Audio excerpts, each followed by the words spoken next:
For Eleanor Vance, a woman whose name was synonymous with unimaginable wealth, every object had a price.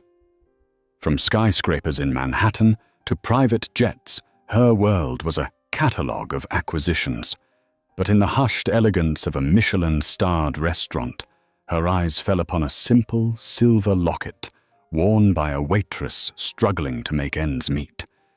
In that instant, the billionaire's carefully constructed empires of steel and glass crumbled, replaced by a flood of tears and a memory she had buried for 50 years.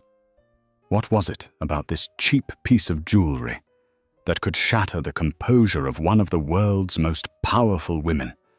The answer would unravel a story of lost love, forced sacrifice, and a secret that money could never buy.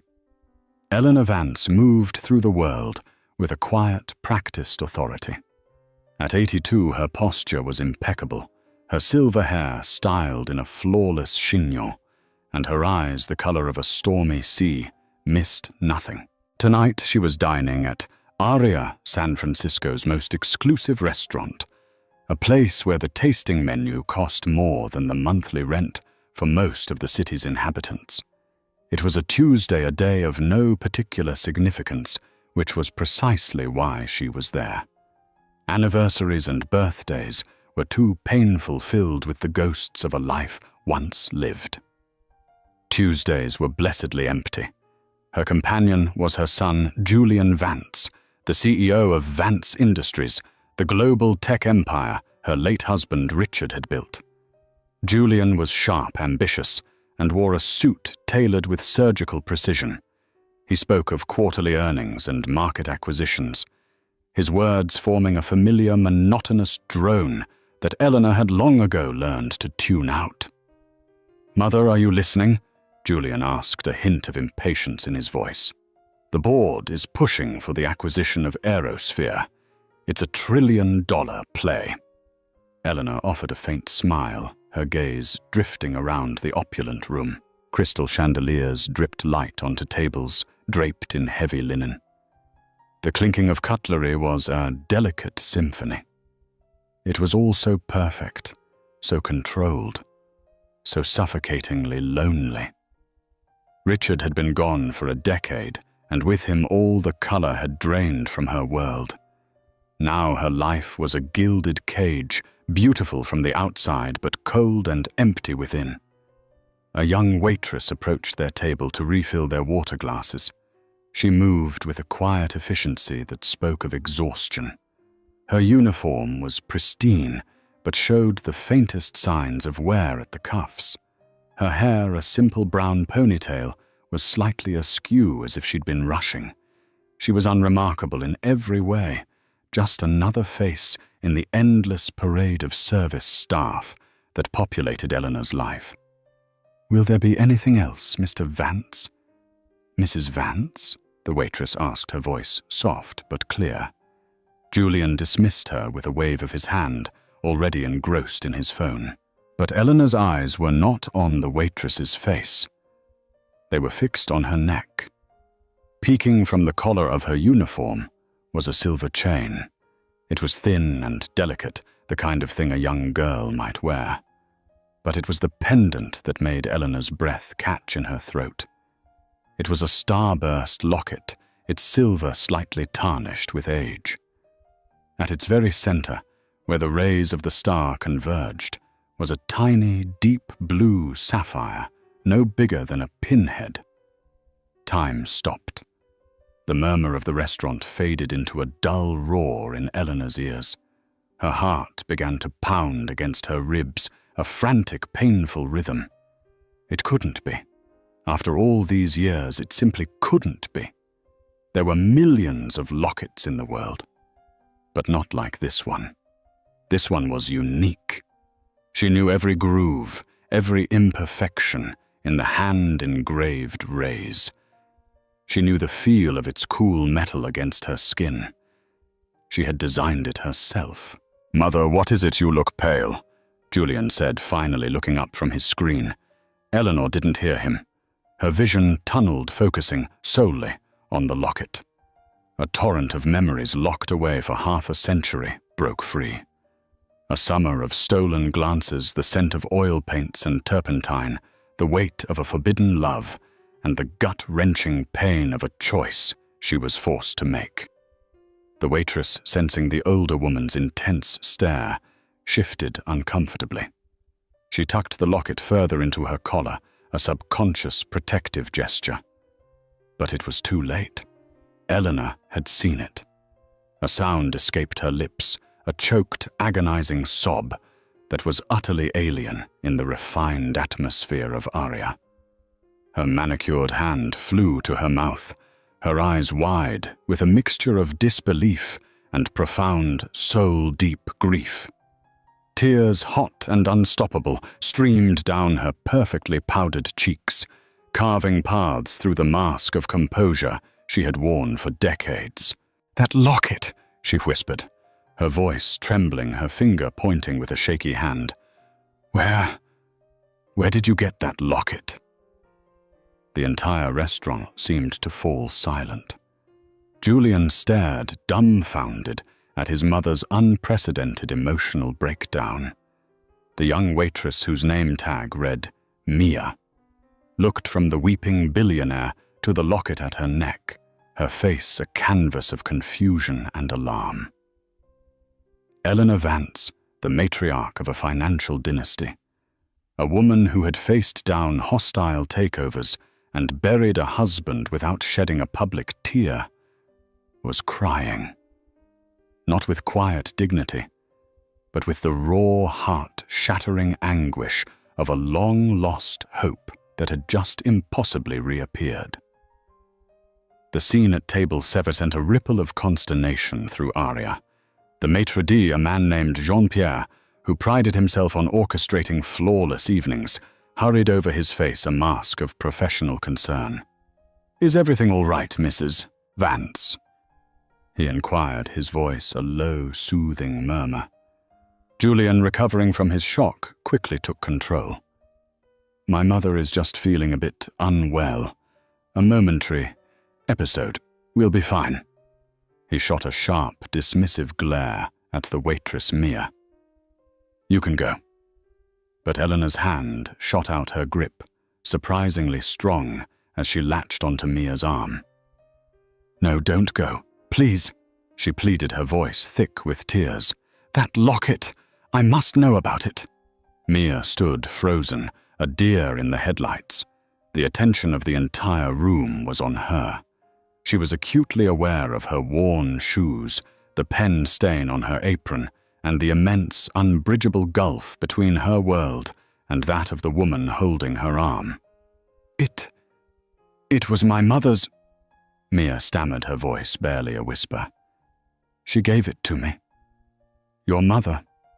Eleanor's eyes searched Mia's face, looking for a resemblance, a clue, anything. "What is her name? Where is she?" Julian intervened, his tone firm. "Mother, this is hardly the time or place. You're causing a scene."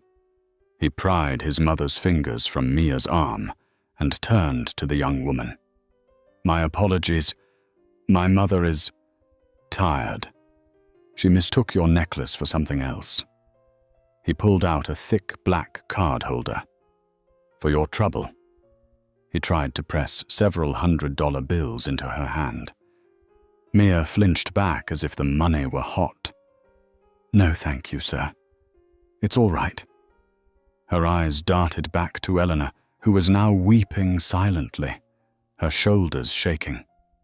There was a raw, genuine pain in the older woman's eyes that transcended their different stations in life. It was the pain of a human heart breaking. "Please," Eleanor said again, her voice regaining a sliver of its customary command, though it was frayed with emotion. "I will pay you for it. Name your price. $10,000. $20,000. Mia's eyes widened. $20,000 was more than she made in a year.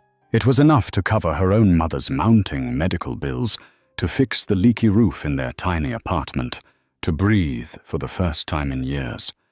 A wave of temptation washed over her, so powerful it made her dizzy. She could solve so many problems with that money. She instinctively clutched the locket. It was cool against her warm skin, a familiar weight she had known her entire life. It was the only thing she had from her mother that felt truly hers. Her mother Sarah was sick, her memory fading in and out like a faulty radio signal. But when she was lucid, she would sometimes touch the locket and smile. "That's your story," she would whisper, her voice frail. "It's all in there.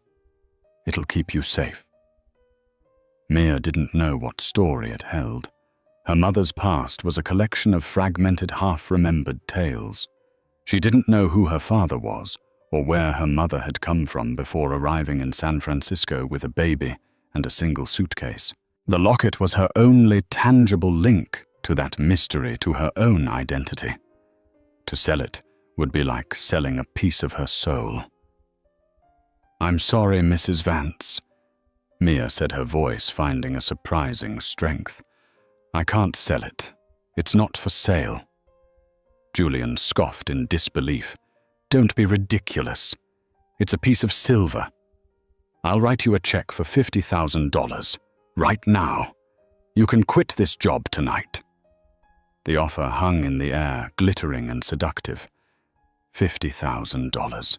It was a fortune. But as Mia looked at Eleanor, she saw not a billionaire trying to buy a trinket, but a woman desperate to reclaim a piece of her past. And Mia, who had so little of her own past to hold on to, understood that sentiment perfectly. "No," she said more firmly this time. "My answer is no. I'm very sorry for your distress." She gave a slight formal bow. "If you'll excuse me, I need to get back to my work." With that, she turned and walked away, her heart hammering in her chest. She could feel the stares of every patron, hear the whispers.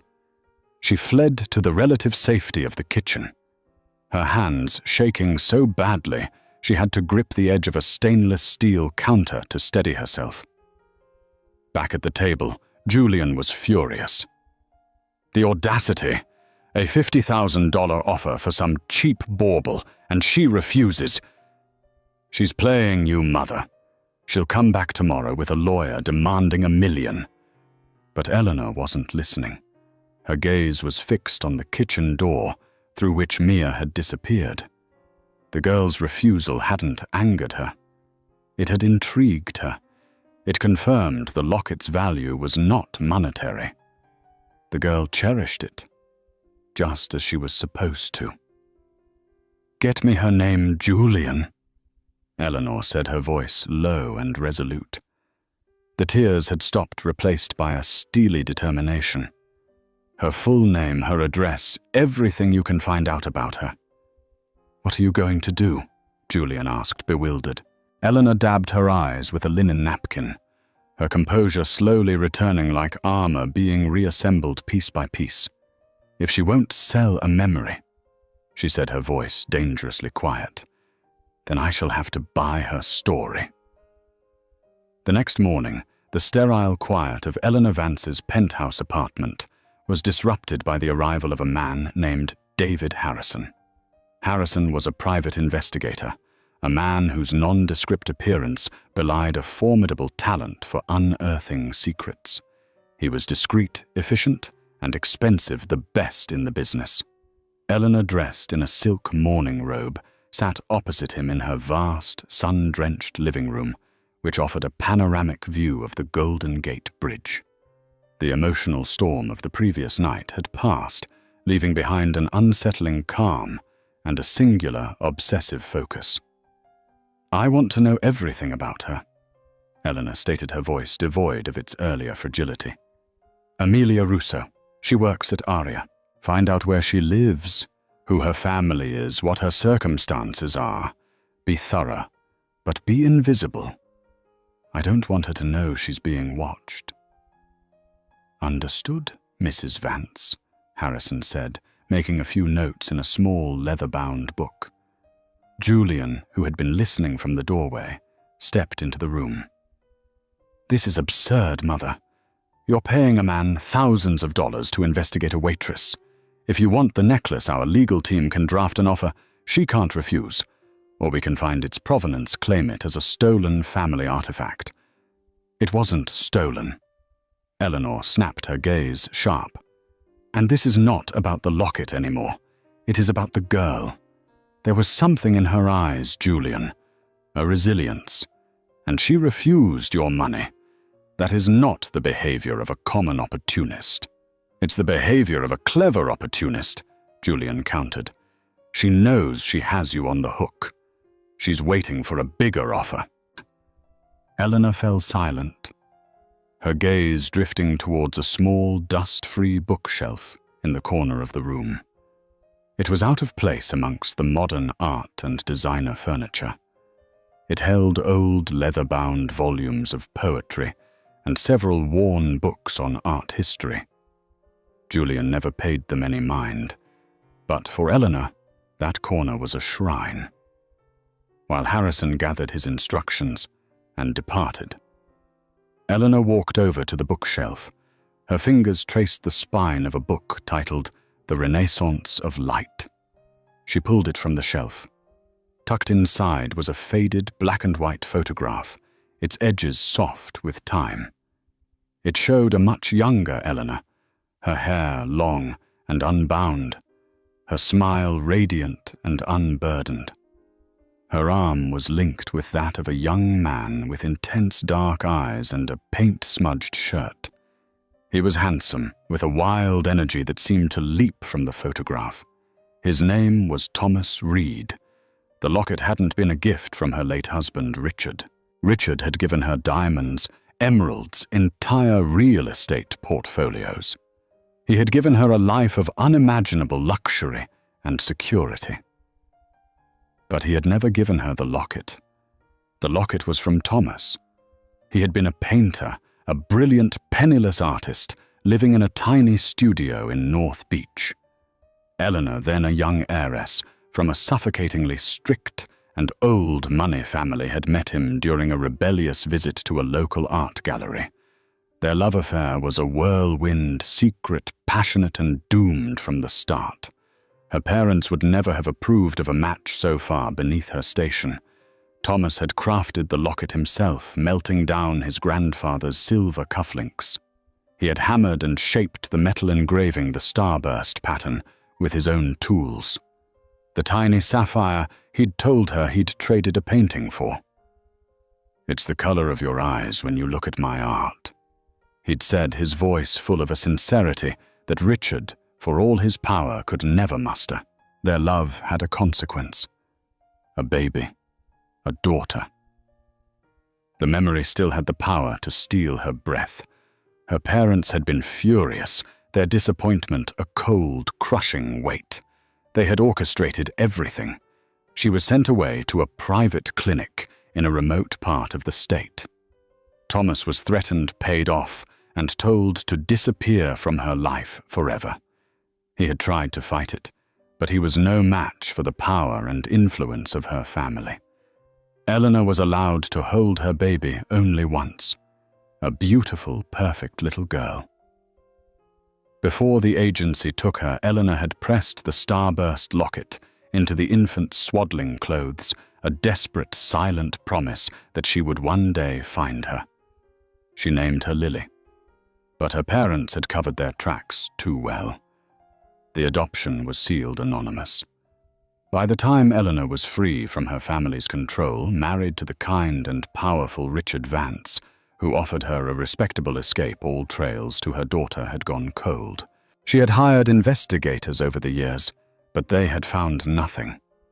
Eventually, the pain became a dull, constant ache, a ghost she learned to live with. Until last night. Seeing that locket had ripped open the 50-year-old wound. Could it be a coincidence? A replica? No. She knew in her bones it was the one, which meant that the waitress Amelia Russo was somehow connected to her lost Lily. The intercom buzzed, pulling her from her reverie. "Mrs. Vance, Mr. Harrison is on the line. He says he has some preliminary information of interest." Eleanor's hand trembled as she picked up the phone. "Yes, Mrs. Vance." Harrison's voice was professional and clipped. "Amelia Russo lives at 14B Orchard Street in the Mission District. She's the sole caregiver for her mother, Sarah Russo. I'm looking into Sarah now. But the interesting part is the finances. They're in significant medical debt, miss.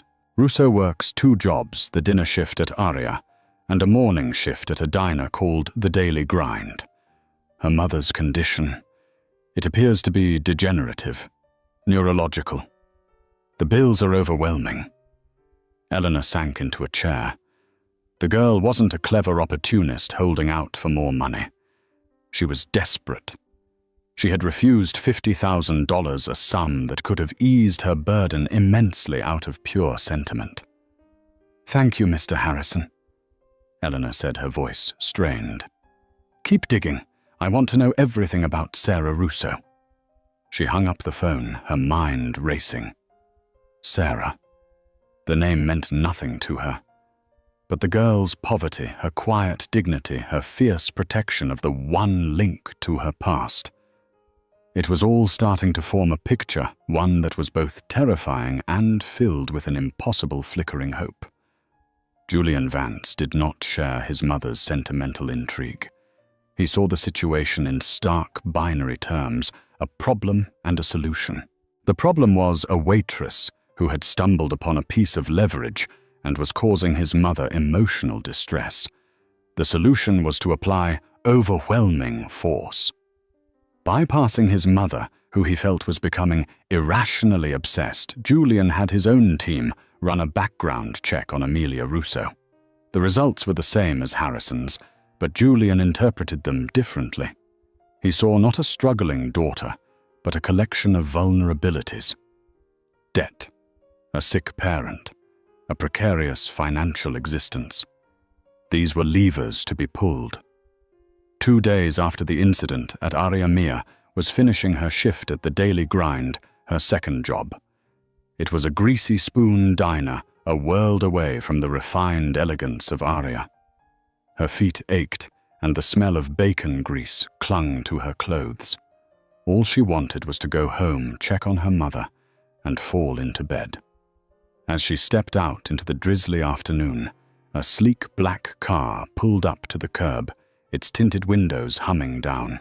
A man in a suit, not Julian, but clearly one of his lieutenants, got out. "Miss Russo," he said, his tone polite but firm. "Mr. Julian Vance would like a word with you." Mia's heart sank. She had been dreading this. "I'm sorry, I'm really tired. I have to get home." "It will only take a moment," the man insisted, gesturing to the open car door. It was not a request. Reluctantly, Mia slid into the plush leather interior. Julian Vance sat opposite her, his laptop open, his face illuminated by the screen's glow. He didn't look up for a full minute, a deliberate power play that made Mia feel small and insignificant. "Miss Russo," he finally said, closing the laptop. "I'll be direct. My mother has developed a fixation on your necklace. It is unhealthy. I want to put an end to it." "I already told your mother it's not for sale," Mia said, clutching her bag. "Everything is for sale," Julian countered smoothly. "You're simply negotiating. It's a bold strategy, I'll admit, refusing the initial offer to drive up the price. But the game is over." He slid a thick envelope across the seat. "Inside is a check for $75,000 and a non-disclosure agreement.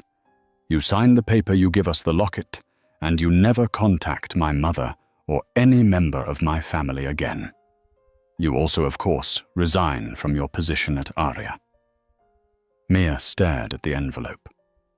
$75,000. The number was even more staggering than the last, but the way he presented it felt like an insult, a transaction stripping all emotion from the equation. "It's not about the money," she insisted, her voice shaking slightly. "It has sentimental value." Julian let out a short, humorless laugh. "Sentimental value doesn't pay for oncology specialists at UCSF Medical Center, does it? Or for the experimental drug trials for early-onset Alzheimer's? We know about your mother, Sarah. We know about the debt collectors. We know that the social worker, Mrs. Albright, is considering moving your mother into a state-run facility because you can no longer provide adequate care." Mia felt the blood drain from her face. They had dug into her life, into the most painful private corners of her existence. They had taken her struggle and turned it into a weapon to use against her. It felt violating, cruel. "How dare you?" she whispered, a mixture of fear and fury rising in her. "This is not a threat, Miss Russo.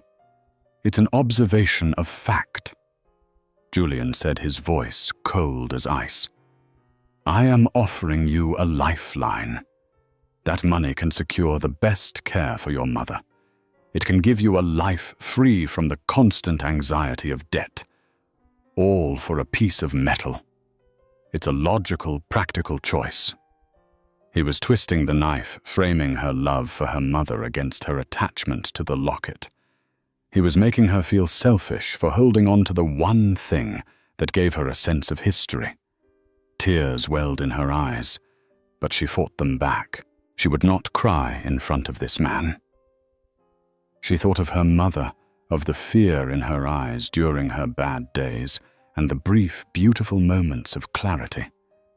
This locket was part of that part of her. "The answer is still no," Mia said, her voice trembling, but resolute. "What you are doing is monstrous. Please just leave me alone." Julian's expression hardened. The veneer of corporate civility vanished, replaced by undisguised contempt. "Fine. Have it your way. But understand this. My family has resources. We can make things difficult. Landlords can be persuaded to terminate leases. Employers can be convinced that a certain employee is a source of disruption. You are a fly buzzing around an elephant, Miss Russo. I strongly suggest you stop before you get swatted." The threat hung in the air, heavy and suffocating. The driver opened her door. Mia scrambled out of the car, her legs unsteady. The black sedan sped away, leaving her standing on the wet pavement, shaken and terrified. She ran all the way home, bursting into her small, cramped apartment. Her mother, Sarah, was sitting by the window looking out at the rain. Today was one of her better days. "Mia, honey, you're soaked," Sarah said, her voice gentle. "What's wrong? You look like you've seen a ghost." Mia collapsed onto the sofa, finally letting the tears come. She told her mother everything: the billionaire at the restaurant, the emotional breakdown, the aggressive son, the offers of money, the threats. Sarah listened patiently, her expression growing sad.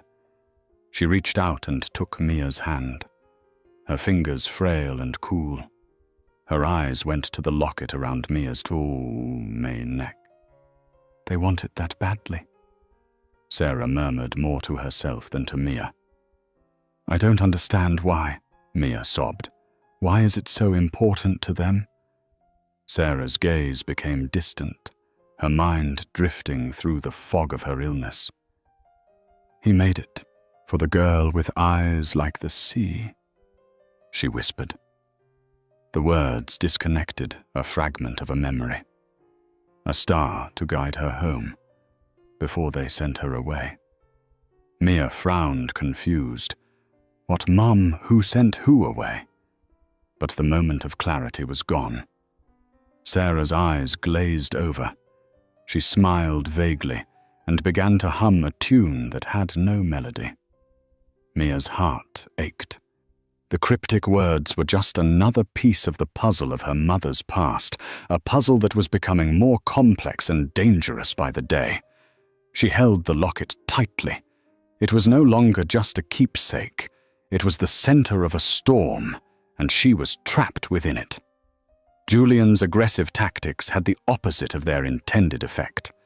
When Eleanor learned from a distraught Jean-Pierre that Mia had been dismissed from her job at Aria, at Julian's insistence, she was incandescent with fury. She summoned Julia to her penthouse. For the first time in years, he saw not a frail, aging mother, but the formidable woman who had stood beside his father as he built an empire. "How dare you?" she demanded, her voice dangerously low. "How dare you use the power and wealth of this family to bully a young woman who has done nothing but work for an honest living? You threatened her. You had her fired." "I was protecting you," Julian retorted, standing his ground. "You were becoming obsessed, emotional. She's a nobody, a grifter looking for a payday. I solved the problem." "You are the problem, Julian," Eleanor said, her disappointment a palpable force in the room. "You see the world as a series of transactions. You see people as assets or liabilities. You have your father's business sense, but you have none of his heart. Leave. I will handle this myself. From now on, you will stay away from Amelia Russo." After Julian departed, his face a thunderous mask of indignation, Eleanor felt a profound sense of isolation. Her own son was a stranger to her, a man molded by the very wealth she now found so meaningless. She called David Harrison. "I want to change the focus of the investigation," she said, her voice firm. "I don't care about Amelia Russo's finances anymore. I want to know about her mother, Sarah Russo. Find her birth certificate. I want to know where and when she was born. Dig into the adoption records for that area for that year. Cross-reference everything. Spare no expense." It was a long shot, a wild, desperate gamble based on nothing more than a gut feeling and a 50-year-old piece of jewelry. While Harrison's team began the painstaking work of sifting through decades of sealed and archived records, Eleanor retreated into her own past. She unlocked a safe hidden behind a painting in her study and removed a small leather-bound box. Inside were the few relics she had kept from her time with Thomas Reed. There were a handful of letters, written in his elegant, looping script, filled with passionate declarations of love and dreams of a future together. There was a charcoal sketch he had done of her, capturing a light in her eyes that Richard had never seen. And at the bottom of the box was a small velvet pouch. Inside was a single earring, a silver starburst with a tiny sapphire at its center. It was the matching piece to the locket. Thomas had only had enough silver for 1.5 pairs. He'd given her the locket and one earring, keeping the other for himself as a promise. A promise to find her and their child. A promise he was never able to keep. She clutched the earring, the sharp points digging into her palm. The memories were so vivid, so painful. The sterile white room of the clinic. The condescending pity in the nurse's eyes. The crushing weight of her parents' decision presented as an inescapable reality. It's for the best, Eleanor. The child will have a good life with a proper family. You will forget. You will move on. But she had never forgotten. Not for a single day. The ghost of her daughter, Lily, had haunted the periphery of her life, a constant, silent presence. Days turned into a week. Eleanor barely ate her mind, consumed by the past and the desperate hope for the future. Then the call came. Mrs. Vance, David Harrison's voice, was different. The professional detachment was gone, replaced by something that sounded like awe. We found it. It took leveraging every contact I have and a court order from a very friendly judge, but we unsealed the records. Eleanor held her breath, her knuckles white as she gripped the phone. Sarah Russo was born on October the 12th, 1973, at St. Jude's Mercy Home for Unwed Mothers in Monterey County, Harrison said. She was placed for adoption a day later. Her birth mother is listed on the original sealed certificate. He paused. The name on the certificate is Eleanor Marguerite Chadwick. Chadwick. It was her maiden name. The world tilted on its axis. The air rushed from Eleanor's lungs. It was true. It wasn't a coincidence. It wasn't a delusion. It was real. Sarah Russo was her Lily. The waitress, the quiet, resilient young woman named Amelia, was her granddaughter. Mrs. Vance, are you still there? Harrison's voice was full of concern. Yes, Eleanor whispered, tears blurring the panoramic view from her window into a smear of blue and gold. Yes, I'm here.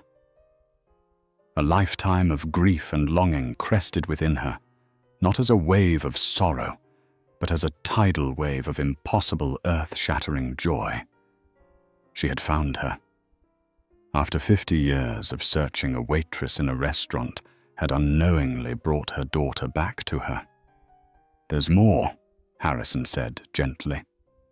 I looked into Sarah's adoptive parents. They were a kind, working-class couple. They passed away when Sarah was a teenager. She had a difficult life. And there's no record of Amelia's father. The birth certificate lists him as unknown.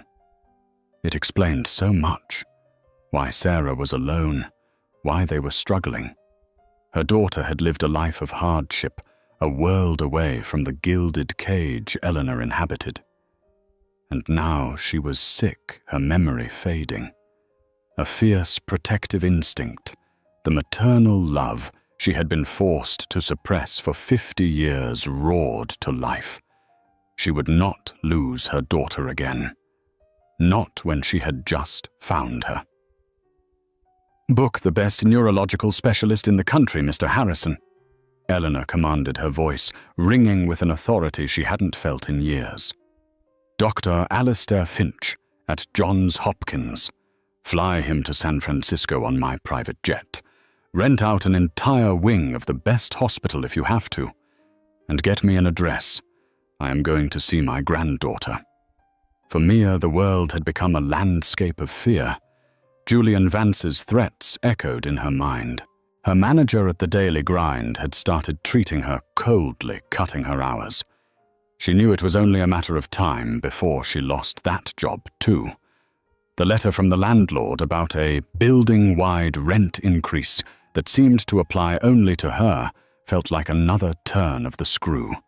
She was being squeezed systematically and silently by a force she couldn't fight.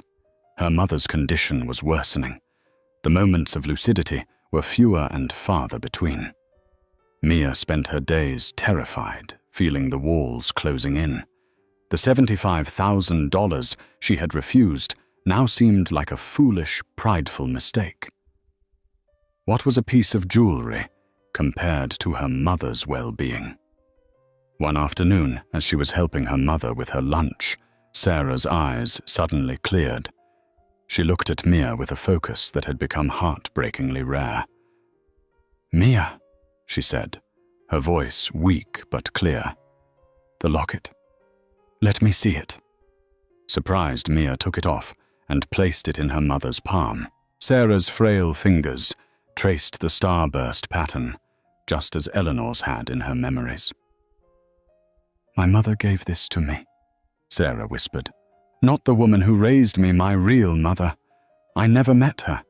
They told me she was very young and her family was very powerful. They made her give me away." Mia leaned in her heart, pounding. Her mother had never spoken of this so clearly before. "What else, Mom? What did they tell you? Just that she loved me," Sarah said, a tear rolling down her cheek. "She left this for me. The nurse at the home, she made sure I got it.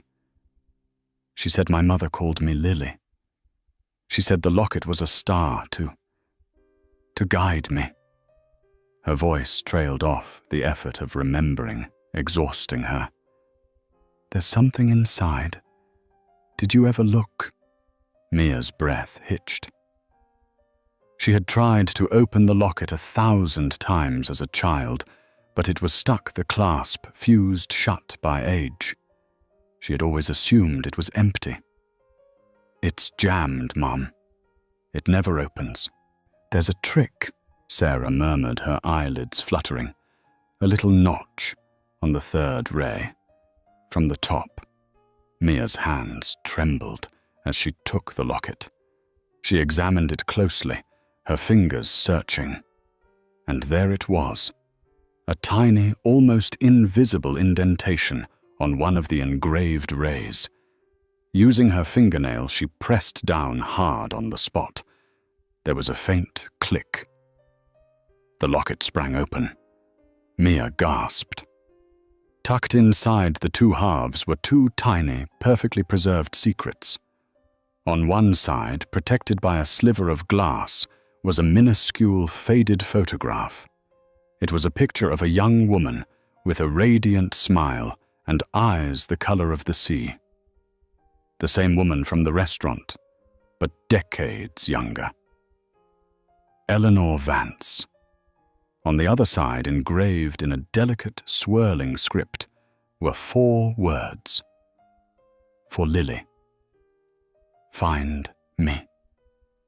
Mia stared, her mind struggling to process the impossible truth. The woman from the restaurant.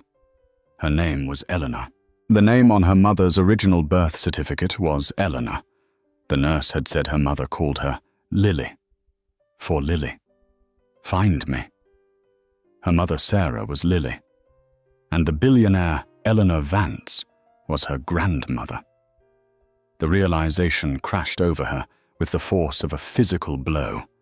The obsession with the locket, the offers of money, the tears. It wasn't about an object. It was about a person.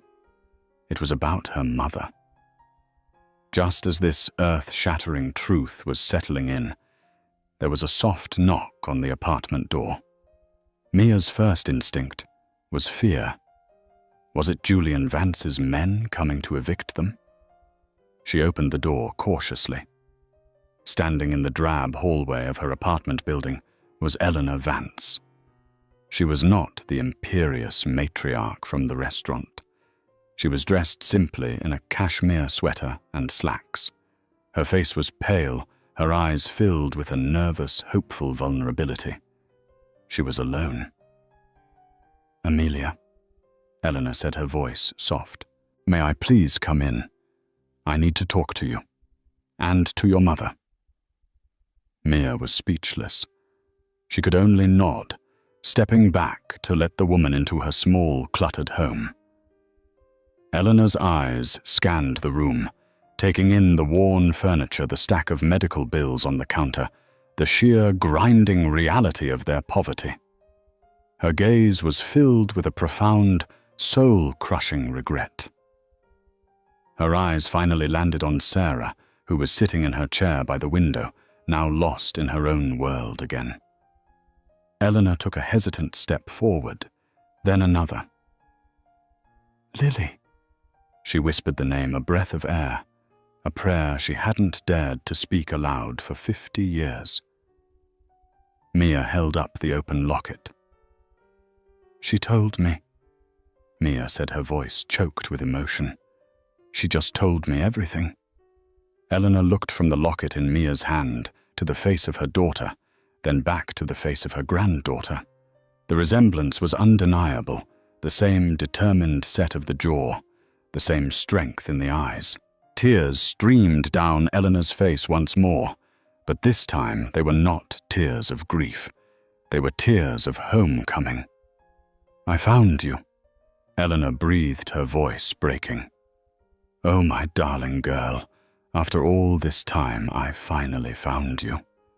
She reached out, not for the locket, but for Mia's hand, her touch gentle and warm.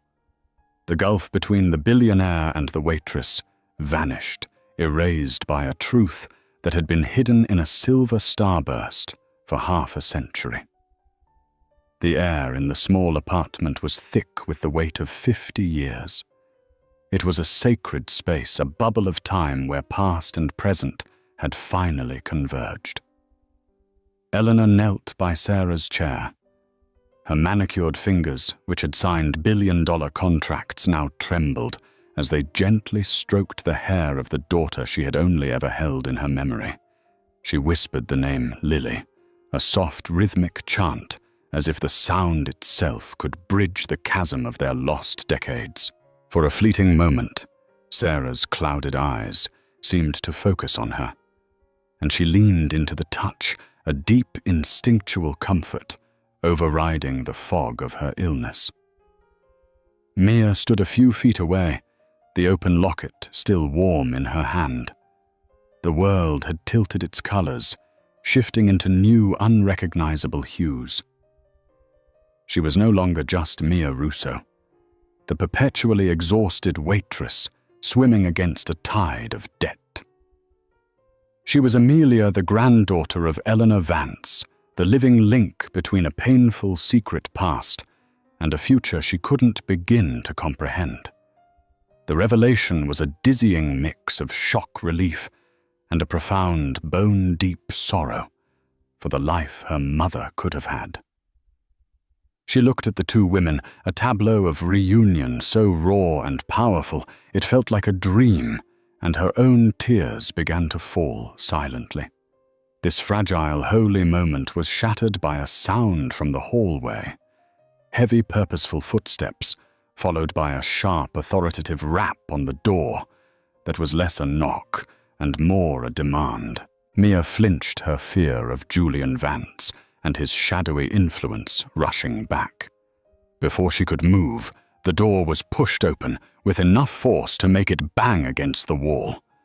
Julian Vance stood on the threshold, his face a mask of cold, controlled fury. He was flanked by two broad-shouldered men in dark, impeccably tailored suits, their presence instantly sucking the warmth from the room. They were not bodyguards. They were instruments of power, men who solved problems with quiet, unshakable efficiency. Julian's eyes swept across the scene, his gaze dripping with contempt. He noted his mother kneeling on the floor of this squalid apartment, the sick woman in the chair, and Mia, whom he saw as the architect of this whole charade. "I knew it," he spat the words slicing through the quiet room. He strode forward, his expensive leather shoes scuffing on the worn linoleum. "I knew you were a predator. It's a masterful performance, I'll give you that. You find a lonely old woman, discover some obscure detail of her past, and then you weave this elaborate, pathetic fantasy." He stopped directly in front of Mia, towering over her. How much did it take to convince her 100,000 too? What's the going rate for a fabricated family history these days? Mia shrank back, intimidated, but also ignited by a spark of defiance. "You don't understand," she began, her voice barely a whisper. "Oh, I understand perfectly," Julian interrupted, his voice dangerously low. "I understand that my mother is vulnerable, and you are a parasite who has attached herself to this family's wealth. Well, the game is over." He turned to his mother. "Mother, we are leaving. Now. These men will handle this transaction. They will retrieve your property and ensure Miss Russo understands the legal consequences of extortion." He nodded sharply at one of the men who took a step towards Mia, his hand outstretched for the locket. "They will do no such thing. Julian." Eleanor's voice cut through the air like a shard of ice. She rose to her feet with a grace that defied her age, planting herself firmly between Julian's man and Mia. She was no longer the weeping, fragile woman from the restaurant or the remorseful mother on her knees. She was Eleanor Vance, the matriarch, and her eyes blazed with a protective fire Julian had not seen since his father's funeral. "This is not a transaction," she declared, her voice ringing with absolute authority. "And this," she said, gesturing to Mia, "is not a parasite. This is my granddaughter, Amelia, and this woman," her voice broke with emotion as she pointed to Sarah, "is my daughter Lily." Julian let out a sharp, incredulous laugh. "Daughter, granddaughter, mother. Listen to yourself. You are unwell. This pauper has poisoned your mind. You have never in my entire life mentioned a lost daughter." "Because I was made to feel ashamed," Eleanor's voice boomed, startling them all with its power. "Because my parents, your grandparents, decided that the family name was more important than a baby girl. They cared more for appearances and their social standing than for their own child's heart. I was 17. Julian. I was a scared girl in love with a man they deemed unsuitable, and they tore my life apart. They sent me away, they took my baby, and they threatened the man I loved until he disappeared forever. They told me to forget, to move on, to bury the shame. And for 50 years I have lived with that ghost." She took a step closer to her son, her gaze unwavering. "You are just like them. You see a problem, and you throw money or threats at it. You cannot fathom that something's value could be anything other than monetary. You look at Amelia, and you see a poor waitress. I look at her, and I see a young woman with more integrity and love in her heart than you have ever shown. I offered her a fortune, Julian, a life-changing sum of money that could have solved every one of her problems. And she refused. She refused because this locket, my locket, the one I placed in my daughter's blanket, meant more to her than all the money in the world." Eleanor's gaze was relentless. "You tried to destroy her. You had her fired. You threatened her housing, used the full weight of the Vance name to crush a girl who had nothing. And still she protected her mother's only keepsake. She protected my daughter's legacy without even knowing what it was." Silence descended thick and heavy. Julian stared at his mother, the absolute conviction in her voice shaking the very foundations of his reality. Mia, emboldened by Eleanor's defense, held up her hand, the locket open in her palm. The light from the window caught the tiny faded photograph of the young, smiling Eleanor. Julian's eyes were drawn to it, to the undeniable proof. He saw the face of his mother before she was his mother, a girl full of a light he had never known. He saw the inscription, "For Lily. Find me." His carefully ordered world, a world of spreadsheets and market values, of clear wins and losses fractured. The cold logic that had been his armor for so long shattered against the irrefutable truth of this emotional, messy human story. He looked from the locket to Mia, and for the first time, he didn't see a pauper. He saw a young woman with his mother's eyes. He looked at the frail, sick woman in the chair and saw not a prop in a scam, but his aunt, a member of his family who had lived a life of hardship, while he had lived in unimaginable privilege. The magnitude of the family secret of the injustice hit him with the force of a physical blow. His entire identity was built on a lie of omission. The fury drained from his face, replaced by a ghastly pallor. The arrogance in his posture collapsed, leaving him looking suddenly younger and lost. He started, but no words came. What could he say? He had been monstrous. He had wielded his power with cruelty, all in the name of a truth that was utterly false. Shame, a foreign and corrosive emotion, burned in his gut. He couldn't bear to look at his mother's disappointed face or at the quiet dignity of the girl he had tried to break. Without another word, he turned on his heel and walked stiffly out of the apartment. He brushed past his trilliant, confused men, leaving them in the doorway. "Go," Eleanor commanded them, her voice quiet but firm. They glanced at each other, then retreated, closing the door softly behind them, sealing the new family within the quiet walls of the apartment. The storm had passed. In the ensuing silence, Mia finally let out a shuddering breath she didn't realize she'd been holding. Eleanor came to her, taking the locket and Mia's hand in her own. "He will come around," she said, though her voice lacked conviction. "Or he won't. It doesn't matter. What matters is us. Now." With a newfound purpose, Eleanor pulled out her phone. She made a call, her voice a calm, commanding force that Mia now understood could move mountains. "This is Eleanor Vance. I need Dr. Alistair Finch. I don't care what his schedule is. My private jet is on the tarmac at SFO. I want him in this city by morning, ready to see a patient. Yes, cost is no object. Make it happen." She hung up and turned to Mia, her eyes soft with a century of unshed tears. "Your mother will have the best care. You will have a home, a real home. You will never have to work 2 jobs again unless you choose to. You can go to school, travel anything. The world is yours now, Amelia." Mia could only shake her head, overwhelmed. "I don't know what to say." "You don't have to say anything," Eleanor said gently. She looked down at the locket, tracing the starburst with her finger. "Your grandfather made this," she whispered, giving Mia the final piece of her story.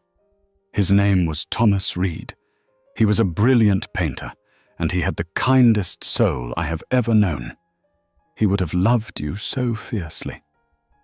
Eleanor looked over at Sarah, who had drifted into a peaceful sleep. A real family. After a lifetime of loneliness in a palace of gold, Eleanor had finally found her home in a cramped 2-room apartment with a daughter lost to time and a granddaughter she never knew she had. The Vance fortune of stocks and steel was vast, but it was nothing compared to this. This was the real inheritance. This was the inheritance of the heart. In the end, it wasn't Eleanor Vance's billions that healed her broken heart. It was the discovery that the greatest treasure she ever possessed was not something she could buy, but someone she had lost. The story of Eleanor, Mia, and Lily reminds us that family is not defined by wealth or status, but by the unbreakable threads of love that weave through generations, sometimes getting lost, but never truly severed.